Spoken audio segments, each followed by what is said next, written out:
सत्संग ना सुनने से तो हमें ये विश्वास ही नहीं होता कि हम अगले जीवन में पशु पक्षियों की योनियों में ही चले जाएंगे। हम यही सोचते रहते हैं कि हमें आगे भी मनुष्य जीवन ही प्राप्त होगा। नहीं, ये भूल मत करना। और कोई ऐसा ज्ञान देता है तो वो अज्ञानी है कि मनुष्य फिर भी मनुष्य ही बनते हैं। नहीं, ये बिल्कुल गलत है, शास्त्र विरुद्ध है। मनुष्य जीवन उन पुण्यात्माओं को प्राप्त होता है जो मनुष्य जीवन पाकर परमात्मा की सत्य भक्ति करते हैं।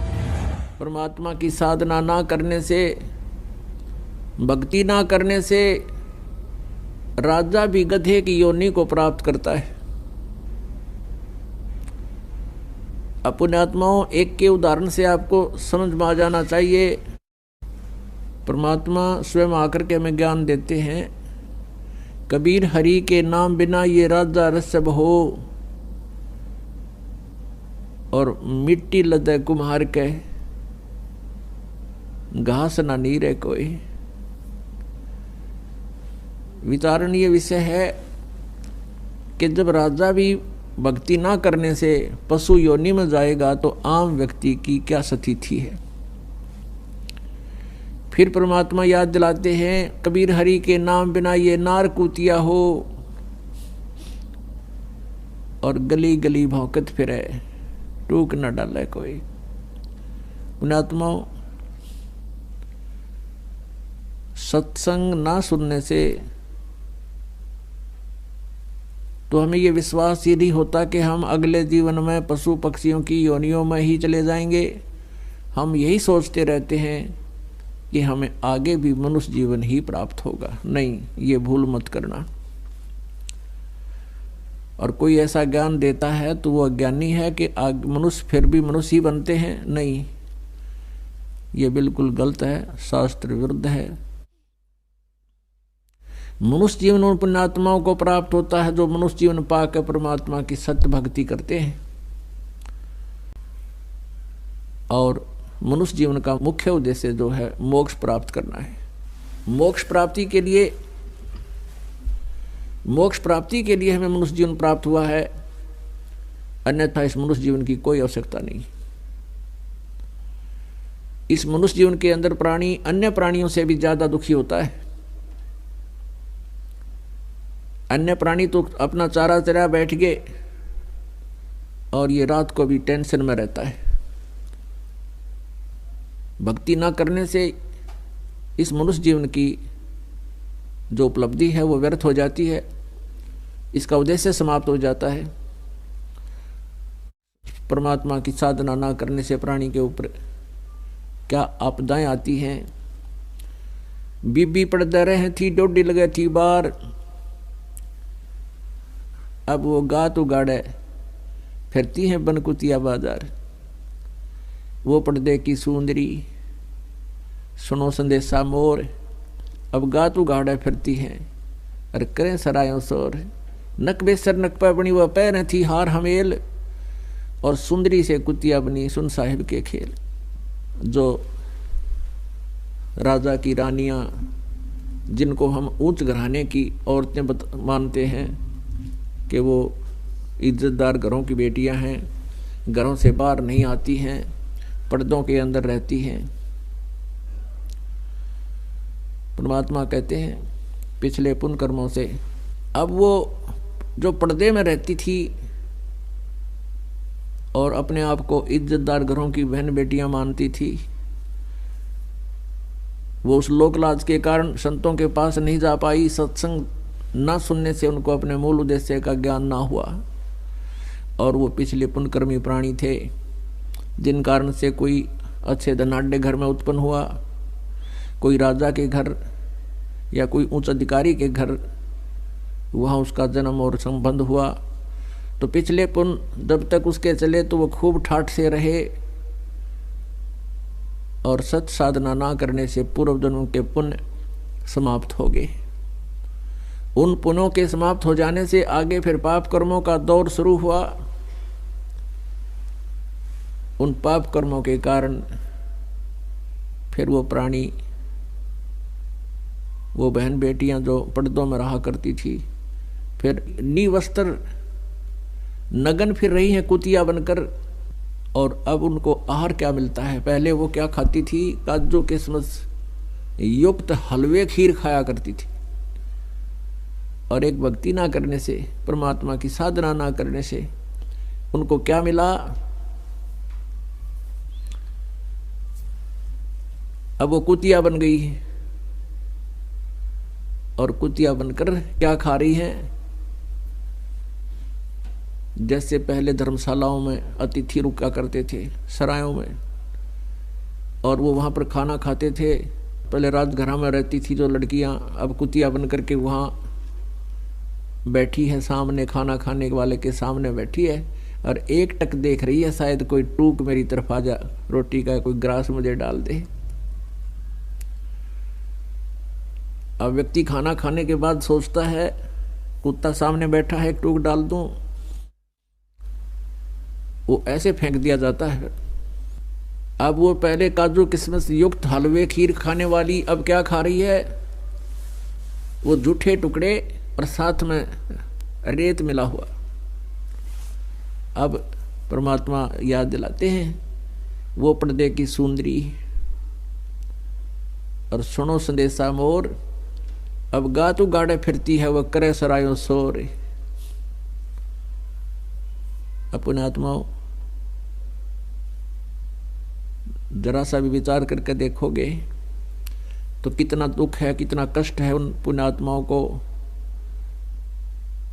जो पहले अच्छे घरानों में, अच्छे धनाढ़ घरों में जन्म लेकर के अपना मनुष्य जीवन बर्बाद कर गए। अब वो इज्जत कहाँ गई उनकी? अब वो इज्जत गलिया में फिर है उगाड़ी, नी वस्त्र। तो पुण्यात्माओं, इन बातों से डर के आप भी भजन करें, अपने परिवार के सदस्यों को, बेटियों को, बहनों को और संबंधी जो पत्नी है उनको भी परमात्मा से जोड़े, बहुत बड़ा पुण्य होगा। क्योंकि यहाँ काल ने हमें एक दूसरे के पराधीन कर रखा है। पत्नी को पति के अधीन कर दिया, फिर लोक लाज बना दी, तो जिस कारण से हम भगवान से दूर हो जाते हैं और आने वाले जीवन में बहुत कष्ट पे कष्ट उठाते हैं। अब जब तक प्राणी सुखी है तो समझो कि पुण्य चल रहे हैं। ये पुण्य कब किए थे उसने? कभी किसी जन्म में वो मनुष्य जीवन प्राप्त था, उस समय जैसे भी उसने पुण्य और पाप किए वो दोनों अलग अलग डिपॉजिट हो जाते हैं, जमा हो जाते हैं। उनको संचित कर्म कहते हैं। उन संचित कर्मों में से कुछ जैसे भी एवरेज में जिसके ज्यादा पुण्य है उनको पुण्य ज्यादा ले लिए, और पापों में से पाप, दोनों का मिश्रण करके इस प्राणी का एक जीवन निर्धारित कर दिया जाता है, मनुष्य का। अब जिनके पुण्य अधिक हैं तो वो बचपन से ही अच्छे घर में जन्म लेते हैं, फिर उनका कोई व्यवसाय अच्छा हो जाता है या कोई उच्च पोस्ट प्राप्त कर लेते हैं, और फिर वो भक्ति से दूर हो जाते हैं, भगवान से कोसों दूर रहते हैं, और ये सोच रहे होते हैं कि हम बिल्कुल सुखी हैं, हमें क्या जरूरत है भगवान की। और जब उनके ऊपर आपदाएं शुरू होती हैं, क्योंकि पुण्य जब समाप्त हो जाते हैं तो पापों का सिलसिला शुरू होता है, दोनों ही भोगने पड़ते हैं। फिर वो सोचता है कब क्या बनी मेरे साथ। उसके लिए परमात्मा कहते हैं कि दुख में सुमरण सब करें, सुख में करे ना कोई। जय सुख में सुमरण करें तो दुख काहे को होवे। कबीर सुख में सुमरण किया नहीं, दुख में करते याद। कहे कबीरता दास की कौन सुने फरियाद। अब सुख में तो बकवाद करी, राम नाम का नेड़ा आए नहीं, संतों के पास गए नहीं, सत्संग का समय मिला नहीं उनको, और फिर बीमार होकर मेडिकल में पड़े हैं। डॉक्टर चाहे 2 महीने 3 महीने 6 महीने टांग टूट जाता है, 6 महीने खाट पर पड़ा रहता है। कार्य भी गया, पैसा भी खर्च होना शुरू हो गया, और शारीरिक कष्ट भी प्रारंभ हो गया। अब समय भी हो गया और चिल्ला रहा पड़ा पड़ा, तो परमात्मा कहते हैं सुख में सुमन किया नहीं और दुख में करते याद, कह कबीरता दास की, वो कौन सुने फरियाद। तो पुण्यात्माओं, जो सुख में ही भगवान की भक्ति करते हैं तो आगे आने वाले समय में उनके प्रारब्ध में यदि कोई कष्ट है, पाप का दंड भी आना है, वो भी हल्का होके टल जाता है। कबीर सतगुरु शरण में आने से आई टले बला, जय मस्तिष्क में सूली हुआ काटे में टल जा। यदि सही साधना परम संत लेकर परम अक्षर ब्रह्म कबीर देव की साधना हम करते हैं सत मंत्रों से, तो फिर उस परमात्मा की कृपा से और उसके कृपा पात्र संत की शरण में आने से आई टले बला को भयंकर आपत्ति हो वो भी टल जाती है।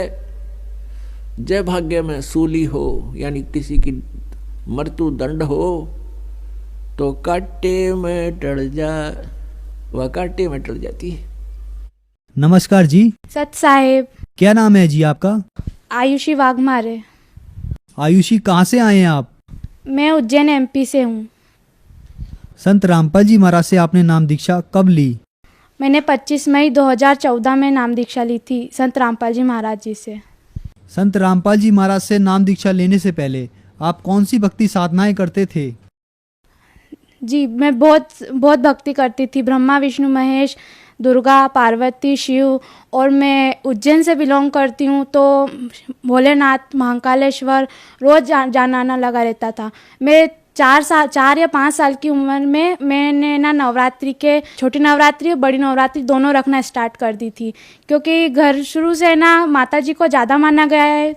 मेरे दादाजी का खुद का है ना दुर्गा देवी का मंदिर हैगा और उसमें भी नवरात्रि पूजा वो खुद पूजते, अष्टमी पूजी जाती है हमारे वहाँ। तो शुरू से धार्मिक प्रवृत्ति में थे, तो शुरू से उपवास वगैरह, शिवरात्रि का व्रत रखना, महाशिवरात्रि, सोमवार का व्रत रखना है, सारे व्रत मैं 5 साल की उम्र से कर रही हूँ। आपने बताया कि आप बहुत सारे व्रत करते थे, देवी देवताओं और महाकाल की पूजा भी करते थे, तो इन सभी भक्ति साधनाओं से आपको क्या क्या लाभ हुए? मुझे इन भक्ति साधना से कोई लाभ नहीं हुआ और उल्टा दुख पे दुख आता गया। सबसे बड़ा दुख तो मेरे पापा को पता नहीं क्या आते थे उनको, लेकिन जब भी उनको कुछ अपन जरा सी बात बोल दो तो उनको ऐसा विकराल रूप आता था कि उनके पास जो रहता था वो फेंक देते थे, दीवार पे सर फोड़ लेते थे, हाथ अपना दीवार पे फेंकते थे। उनको संभालना उस वक्त मम्मी, मेरी 2 बहनें और एक भाई है, हम सब रोते थे कि अब क्या करें, कैसे इनको संभालें हम। बहुत विकराल रूप आता था, हम लोग रो रो देते थे। फिर जिसने जो बताया, झाड़ू फूक करवाई, सब करवाया। मेरी दादी खुद को, उनको माताजी आती थी, वो जलता हुआ कपूर जीवान में रख के निगल जाती थी। मेरे दादाजी थे, उनको भी आते थे बाबा, सबको शुरू से ऐसी रही। और पापा को भी सब बोलते थे कि जैसे दादी का ज़्यादा लगाव था, तो दादी जब से शांत हुई हैं तो वही शायद पापा को आ सकते हैंगे, पर कंफर्म नहीं कर पा रहे थे हम। और मम्मी भी 2 साल से बेड पे थी, उठने में भी उनको इतनी प्रॉब्लम होती थी, अगर वो बेड में अगर लेट गई हैं तो उठेंगी तो 10-15 मिनट उनको इतनी करांसी थी कि हम देख देख के हमको रोना आता था। मेरी भी बहुत छोटी सी उम्र थी और मैं सबसे बड़ी हूँ घर में, तो मैं को बहुत वो दुख होता था कि मेरे 3 भाई बहन, अगर मम्मी को कुछ हो जाएगा तो हमारा क्या होएगा। आपने बताया कि आप उज्जैन नगरी में रहते हैं, आपने महाकाल की बहुत भक्ति की, साथ ही साथ आपने नवरात्रों के व्रत बचपन से किए, फिर आपके घर में इतने दुख क्यों आए? आप उज्जैन नगरी में रहते हैं, जबकि लाखों लोग उज्जैन में सुख पाने के लिए आते हैं, तीर्थ के लिए आते हैं, तो फिर आपके साथ यहाँ पर इतने दुख क्यों हुए? जब मैं संत रामपाल जी महाराज जी की शरण में नहीं आई थी, उसके पहले मैं भी बहुत दुखी थी। और मैं यही बोलना चाहती हूँ कि आप भी सब बहुत दुखी हो। अपने मन में आप सोचते हो हम इस भगवान की पूजा करते हैं, उस भगवान की पूजा करते हैं, लेकिन आप मन से संतुष्ट नहीं हो। आपकी आत्मा अंदर से बोलती होगी कि वो परमात्मा कौन है जिसको आप पाने की मन में वो ललक रहेगी आपके मन में। और मैं यही बोलती हूँ कि जो भी उज्जैन आता है, महाकाल नगरी में जाता है दर्शन करने, भस्मा आरती में सुबह 4 बजे लाइन लग जाती है, कोई मतलब नहीं है वहाँ आने से, वो सिर्फ एक प्रकार का ढोंगेगा और कुछ भी नहीं हैगा। क्योंकि जो काल ब्रह्म है वो खुद ही बोल रहा है कि मेरी भक्ति करने से उस परमेश्वर की प्राप्ति नहीं हो सकती है। आपको अगर उस परमेश्वर की प्राप्ति करनी है तो पूर्ण संत की शरण में आपको जाना पड़ेगा। और इस कलयुग में पूर्ण संत सिर्फ संत रामपाल जी महाराज जी के रूप में इस धरती पर आ गए हैं। आपने बताया कि पूर्ण संत की शरण में जाना पड़ेगा, और आज पूर्ण संत रामपाल जी महाराज हैं, तो संत रामपाल जी महाराज की शरण में आप कैसे आए? मैं संत रामपाल जी महाराज जी की शरण में ऐसे आई, 2013 की बातें, दिवाली के टाइम पे हमारा पूजा पाठ चल रही थी और मेरी इंदौर में मौसी रहती हैं, सोनू मौसी, उन्होंने मम्मी को बताया था कि हम दामा खेड़ा से पहले से जुड़े हुए थे।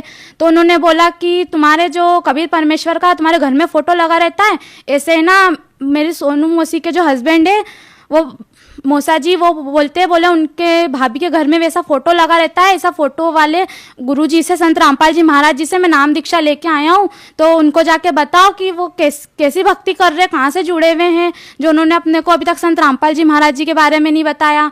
तो उन्होंने हमको फ़ोन किया, फिर मम्मी ने बोले अब कैसे जुड़ेंगे हम, तो फिर मौसी ने बताया कि आप साधना चैनल पर 7:40 से लेकर 8:40 तक संत रामपाल जी महाराज जी के सत्संग आते, उसके नीचे एक पीली पट्टी आती है, तो उस पर ना नंबर आते, तो आप उस पर ना बुक वो SMS कर दीजिए, तो आपको फ्री में ना घर पे आके बुक मिल जाएगी पोस्ट द्वारा।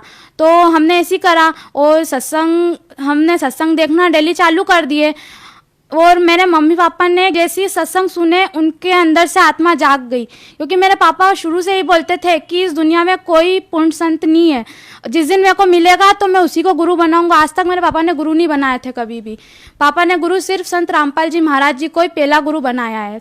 फिर उन्होंने जाके 12-13 में जाके मेरे मम्मी पापा ने संत रामपाल जी महाराज जी से नाम दीक्षा ली। फिर मैंने 25 मई 2015 में नाम दीक्षा ली। आप संत रामपाल जी महाराज की शरण में आए। हमने संत रामपाल जी महाराज के लाखों अनुयायियों से सुना है कि संत रामपाल जी महाराज से नाम दीक्षा लेने के बाद बहुत सारे लाभ प्राप्त होते हैं। क्या आपको भी ऐसे कोई लाभ प्राप्त हुए? जी, मुझे इतने लाभ प्राप्त हुए हैं कि मैं बताते बताते थक जाऊंगी। बहुत लाभ प्राप्त हुए। सबसे बड़ा लाभ तो ये है कि मेरे पापा को पैरालिसिस अटैक आ रहा था, वो संत रामपाल जी महाराज जी ने रोका है। हम पेशी पे जाते थे हिसार, सुबह 7 बजे ट्रेन थी, हमारे साथ वाले लोगों का फोन आया कि अपने को जाना है शाम को, फोन आया एक दिन पहले। तो पापा को हमने बोला, सुबह 5:30 बजे थी, मम्मी ने टिफिन बनाने के लिए उठी कि मैं टिफिन बना दूं। देखा पापा को तो पापा ऐसे रो रहे कंबल में मुंह डाल के कि पूछो मत। हम उनको देख के हमको भी रोना आ गया। मैंने क्या हुआ पापा? तो बोले ना मेरे हाथ काम कर रहे ना पैर काम कर रहे, मैं कुछ भी नहीं, उनके खाली मुंह से बोल रहे थे और आंसू टप टप टपक रहे थे। मेरे पापा कभी नहीं रोते हैं, लेकिन उस दिन वो रो रहे थे तो हमको भी बहुत रोना आया। फिर हमने बोला क्या करें, अब वो हमने बोल दिया था हमारे साथियों उनको कि हमको हिसार जाना है। फिर हमने है ना संत रामपाल जी महाराज जी का प्रसाद खिलाया, चंदा अमृत पिलाया। आधे घंटे के अंदर 6 बजे मेरे पापा उठ के खड़े हो गए और है ना हम पेशी करने चले गए। और वहाँ से जब हम आए फिर पापा का दर्द चालू हो गया। फिर 5 दिन का हम सफ़र करके उज्जैन आए थे। उज्जैन आने के बाद वापस दर्द चालू हुआ 2 बजे दोपहर में। तो मम्मी ने बोला कि एक बार डॉक्टर को अपन दिखा लेते हैं कि आखिर दर्द क्यों हो रहा है।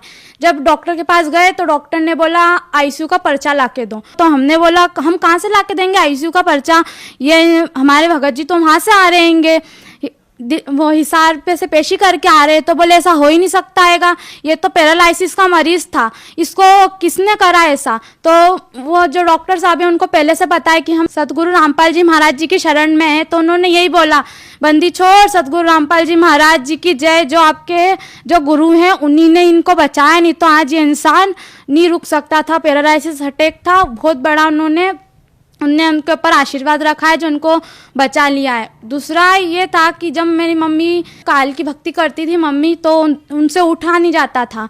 उठने के पहले भी 10 मिनट ना करांस सी रहती थी, लेकिन जब से मम्मी ने नाम दीक्षा ली है आज वो बिल्कुल स्वस्थ है। उनके शरीर में 6% खून है खाली, और ना विटामिन है ना कैल्शियम है, कुछ भी नहीं है। डॉक्टरों ने यही बोलते हैं कि जी कैसे रही हैं। वो आज बंदी छोड़ सतगुरु रामपाल जी महाराज जी की शरण में है, इसीलिए आज वो भी जिंदा है। मैं बहुत मैं शुक्र अदा करती हूँ संत गुरु रामपाल जी महाराज जी का, जिनने हमको मेरे मम्मी पापा को जीवन दान दिया है। मैं जब छोटी उम्र की थी, जब से ही मैं बीमार चलती आ रही हूँ।